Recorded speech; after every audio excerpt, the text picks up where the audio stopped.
ہمارے مشائخ، ان کی خانقاہوں میں جو لوگ آتے تھے اور ان کے پاس وقت گزارتے تھے، وہ بھی تو یہی کام کرتے تھے. مشائخ چشت سبق کہتے ہیں اللہ حاضری اللہ ناظری اللہ معی. اللہ حاضر ہے، اللہ مجھے دیکھتا ہے، اللہ میرے ساتھ ہے. تو مقصود تو وہی ہے.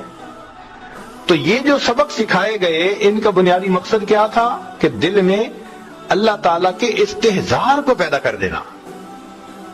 جب یہ استحضار پیدا ہو گیا پھر انسان گناہ نہیں کر سکتا، پھر گناہوں سے جان چھوٹ جاتی، پھر گناہ کی طرف آنکھ اٹھا کے بھی نہیں دیکھتا انسان. ایسے اس کے دل کی کیفیت ہو جاتی ہے. چنانچہ ایک بزرگ تھے تو ان کے پاس ایک نوجوان آئے اور انہوں نے دوسرے دن ہی ان کو خلافت دے دی. بہاؤدین زکریا ملتانی رحمت اللہ علیہ ہمارے قریب میں ایک بزرگ گزرے ہیں، بہت بڑے بزرگوں میں سے. تو جب ان کو خلافت مل گئی تو باقی جو وہاں پرانے رہنے والے لوگ تھے ان کو عجیب لگا. تو ان میں سے ایک دو نے حضرت سے بات کہی کہ حضرت ہمیں تو اتنے سال گزر گئے یہاں آئے ہوئے، ہم پر تو یہ رحمت کی نظر نہ اٹھی، اور وہ تو 2 دن پہلے آیا اور اس کے اوپر اتنی مہربانی. حضرت ہم بھی تو پڑے ہیں راہوں میں. جب اس نے یہ بات کی تو شیخ نے کہا کہ اچھا میں تمہیں اس کا جواب کسی وقت سمجھاؤں گا. اب 2-4 دن گزر گئے تو کرنے والے بھی بات بھول گئے تھے. اللہ کی شان کے مہمان آ گئے اور ان کے لیے مرغی ذبح ہونی تھی، چند مرغیاں. تو حضرت نے وہ معترضین جو تھے نا ان کو بلایا اور ان کو مرغی بھی دی اور ان کو چھری بھی دی، اور اس بندے کو بھی دی مرغی اور چھری. اور ان 4-5 جو بھی تھے ان کو کہا بھئی جاؤ ان کو ایسی جگہ ذبح کر کے لاؤ جہاں کوئی نہ دیکھتا. وہ لوگ گئے، کوئی دیوار کے پیچھے بیٹھ کے ذبح کر رہا ہے، کوئی درخت کے پیچھے بیٹھ کے ذبح کر رہا ہے، سب ذبح کر کے لے آئے. تھوڑی دیر کے بعد وہ نوجوان آیا تو دیکھا کہ مرغی بھی زندہ ہے اور آنکھوں میں آنسو بھی ہے. تو شیخ نے پوچھا کیا ہوا؟ حضرت آپ نے شرط لگائی تھی ایسی جگہ ذبح کرو جہاں کوئی نہ دیکھتا ہو، میں جہاں بھی گیا میرا پروردگار مجھے دیکھ رہا تھا. تو شیخ نے ان لوگوں کو سمجھایا کہ دیکھو اس نوجوان کے قلب کی یہ کیفیت تھی جس وجہ سے اس کو میں نے یہ نعمت جلدی عطا کر دی. تو اس ذکر اور مراقبے کا بنیادی مقصد یہی کہ ایمان مضبوط ہو جائے، پھر انسان کی زندگی گناہوں سے پاک ہو جاتی ہے. آج چونکہ ہم محنت نہیں کر رہے، آج گناہوں کا کرنا بہت آسان بن گیا. اب آپ یہ نہ سوچئے کہ یہ ایمان مل گیا تو بس انسان عورت سے متعلقہ گناہ سے بچ جائے گا. نہیں، سارے گناہوں سے بچ جائے گا.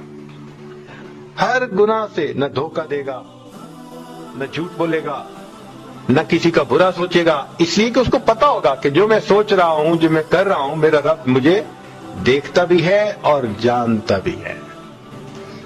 اللہ اکبر کبیرہ. چنانچہ اللہ کے خوف سے گناہ کو چھوڑ دینا یہ اللہ رب العزت کو بہت پسندیدہ ہے.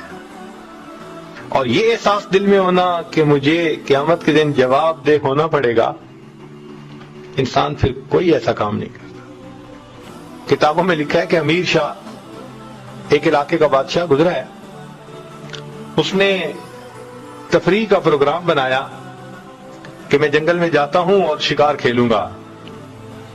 اس کے ساتھ پولیس بھی تھی. 3 دن اس کا وہاں سٹے تھا.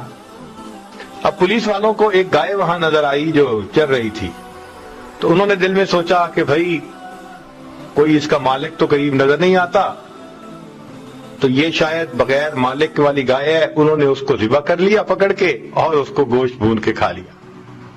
وہ گائے تھی ایک بوڑھی عورت کی. جب گائے واپس نہ آئی شام کو تو وہ اپنی کوٹری سے نکلی، ڈھونڈتے ڈھونڈتے پتہ چلا کہ جی گائے تو پولیس والوں نے کاٹ دی، ذبح کر دی اور کھا بھی لی. تو اس نے کہا کہ جی میرا تو گزارا ہوتا تھا اس کے دودھ دہی پہ، اب آپ لوگوں نے اگر ایسا کیا تو مجھے پیسے دے دیں، میں کوئی اور گائے خرید لوں. انہوں نے پیسے بھی نہ دیے. اس نے کہا اچھا پھر مجھے بادشاہ سے ملاقات کروا دو، میں اس سے پیسے لے لیتی ہوں. تو انہوں نے کہا نہیں ہماری نوکری چلی جائے گی. انہوں نے بادشاہ سے بھی نہ ملنے دیا. وہ بڑی پریشان کہ اب میں کروں تو کیا کروں. کسی سے اس نے مشورہ پوچھا تو انہوں نے مشورہ دیا کہ دیکھو بادشاہ نے 3 دن کے بعد واپس اپنے گھر جانا ہے اور راستے میں ایک دریا پڑتا ہے اور اس کے اوپر ایک ہی پل ہے, دوسرا کوئی راستہ ہے ہی نہیں, تم وہاں چلی جاؤ. جب بادشاہ کی سواری پل سے گزرنے لگے تو تم کھڑی ہو جانا اور بادشاہ کو روک کر اپنی بات کر دینا, بادشاہ تمہیں گائے کی قیمت دے دے گا. وہ بڑھیا وہاں پہنچ گئی.